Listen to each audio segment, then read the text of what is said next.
Hi, Olivia Boudram here, and you're watching Health Before Travel, the channel that helps you to think about your health and stay safe before your next trip. If you are thinking of driving when you take your next trip out of the country, then this episode is for you. We are going to give you some tips on how to be prepared for that next road trip, and hopefully you don't have any surprises along the way. Coming up.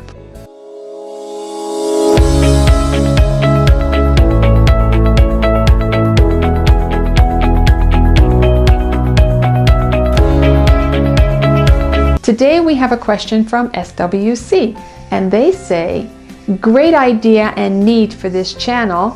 Could you please do a video that covers car insurance and car rental insurance? Some people say it's a good idea to get insurance with the car rental company, and some people say that having your own policy is enough. Great question, and something that a lot of us do think about. So let's start there. When we're looking at insurance, are we going to be driving our own vehicle, or do we want to rent a car? If we're going to take our own vehicle, then we have our own insurance, but we just still might want to check with the car insurance company and make sure that we are covered for wherever we're going to.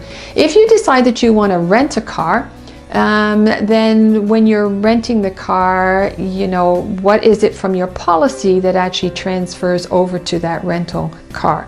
Now, when we're into foreign lands and that's somewhere international, you're probably not going to be covered under your own insurance, but you probably will be covered if you have a credit card. As long as you use that card to rent your car, then if you have insurance on that card, then it will transfer over to your vehicle that you've rented. Again though, you're going to want to check with your credit card company because you want to know what exactly are you covered for when you get there. The chances are that you're going to want to take out the insurance with the rental company. And the reason being is because it is specific to their country. Again, it's specific to their law.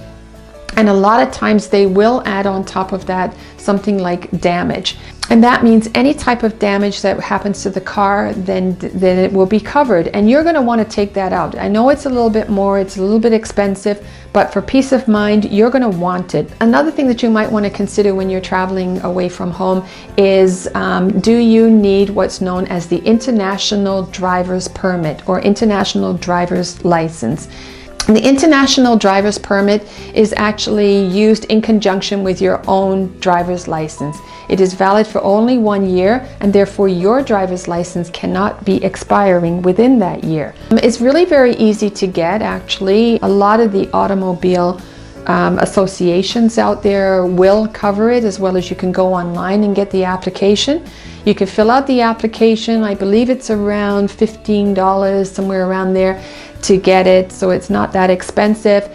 You need 2 passport photos, and you also obviously need a valid driver's license. Its main feature in it is that it actually is like a translator. It does about 15 different languages, and it will translate your license with the language that whatever country that you're in.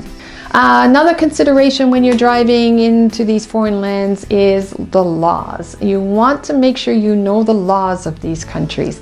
And it's a good idea to look that up and know exactly what it is that you're getting into. As an example, moving violations, being pulled over for any tickets, or any kind of fender bender or accidents. What is it and what is the practice there? If you are pulled over for a ticket, is it something that you have to pay on the spot? Is it something if you can't pay on the spot you'll be jailed for? True. Honestly, you could be.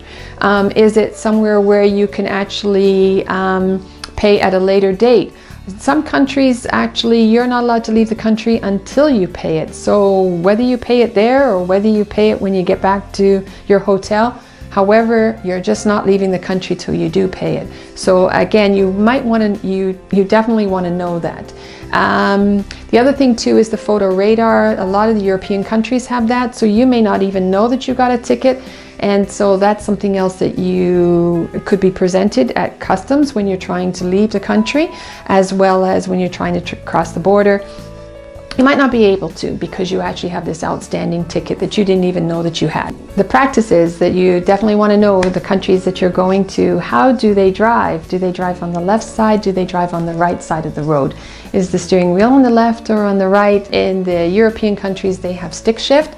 And so if it is on the opposite side and you are not used to that because you're used to this side, that might be something you might want to practice before you get there. And again, stick shift, that's another thing too.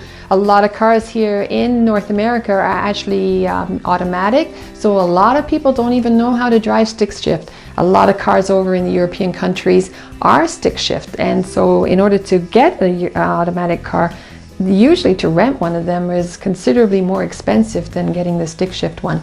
So one, you might want to know that because of expenses, but two, you might want to know that just because, well, you just don't even know how to drive standard.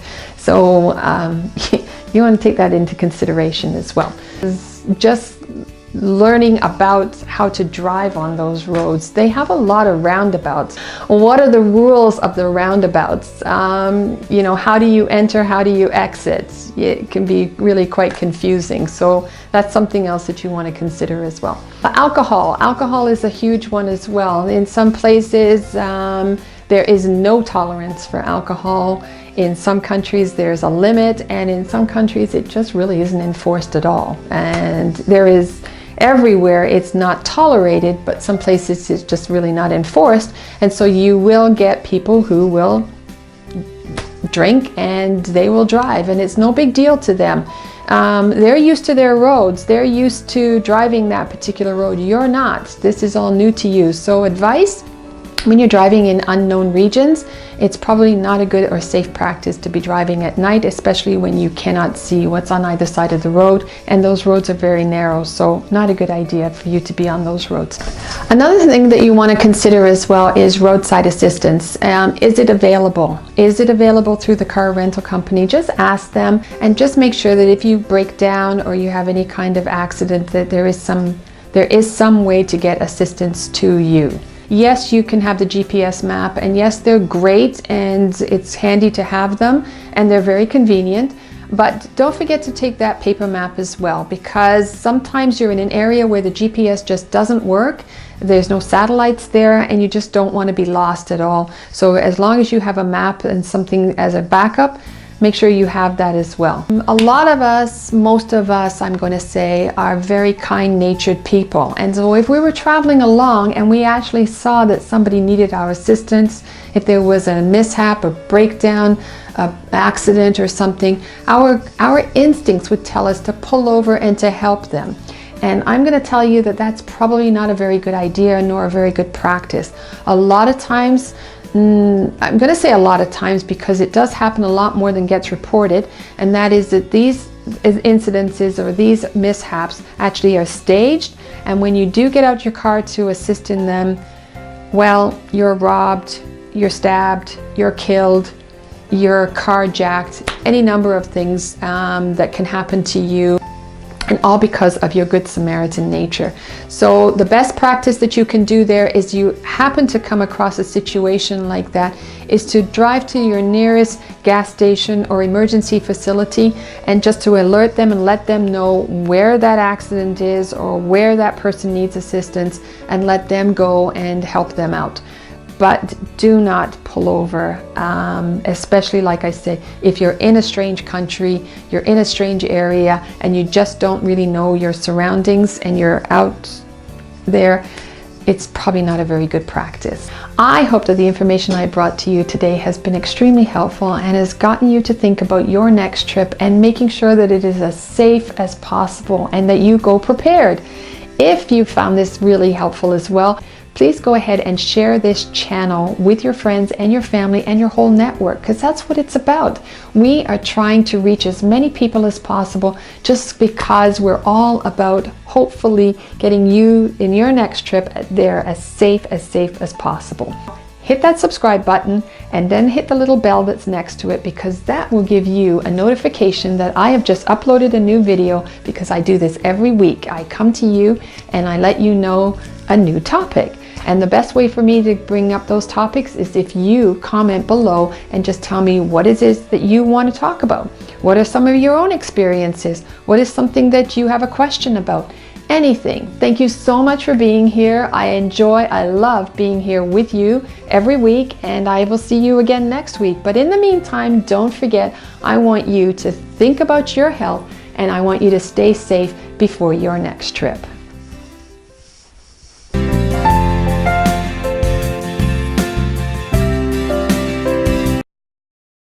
What are the rules of the What are the rules of the What are the rules of the roundabouts? You know, how